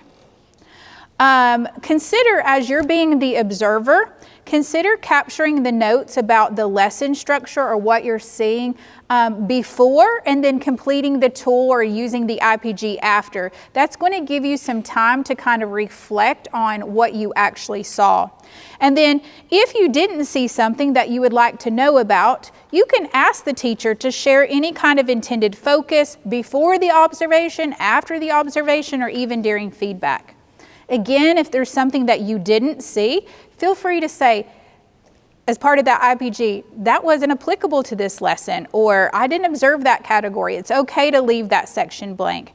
And then most importantly, find a way to collaborate and communicate with your partners, whether you're the observer or the observee, about a student's ILP and how that relates to the instructional plan that's happening in the classroom. Now we're going to take some time. I'm going to turn it over.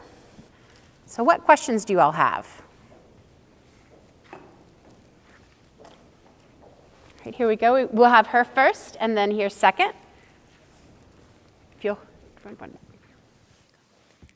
Hey, I'm wondering if anybody in the room has developed a walkthrough tool, or if we view the Tennessee Instructional Practice Guide as a walkthrough tool for observing MLL teachers. Would love a resource if you have one. You want to speak to it? Just pass the mic over. So my team created a walkthrough tool. I can share it with you if you'd like me to. I need to find the electronic copy. I know I have a paper copy in my office, but usually for the walkthrough, I mean, it gives you step by step and it's all aligned with the team rubric. Amazing. Thank you. And I'm going to just add a note to that. I think that it's wonderful when we're giving specific, as ESL administrators, when we're giving specific focus to English learners. But I will also say that our English learners are Tier 1 learners first. And so the IPG, we wanted to show you things today as part of this presentation, that the IPG is great for all students, and it's even applicable to English learners, which sometimes people say, oh, how can we have a rigorous text because they're an English learner, right? So showing that the IPG can be used to be the walkthrough tool for English learners. Yeah. So I want to encourage you to reach out to us. Here are some resources. This will be shared, so ELPA21.org. You can look up the English as a Second Language Manual. Currently, that manual is still the old version. The new version is in comms and should be released shortly.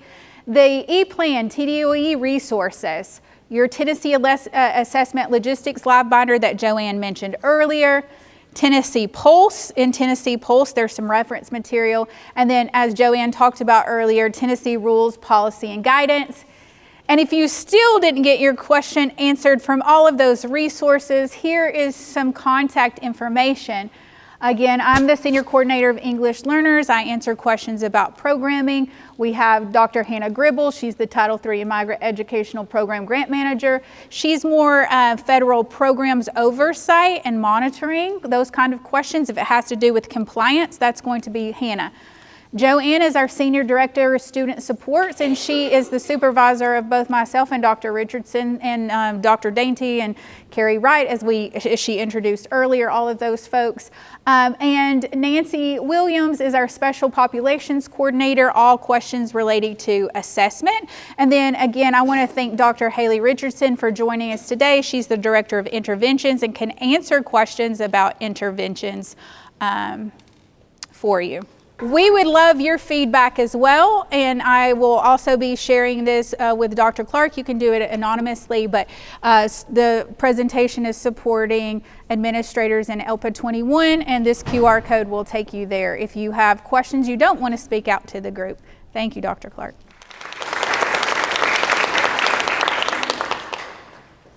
I hope this morning now has informed you and made you feel even more prepared to help implement ELPA 21 in this first year.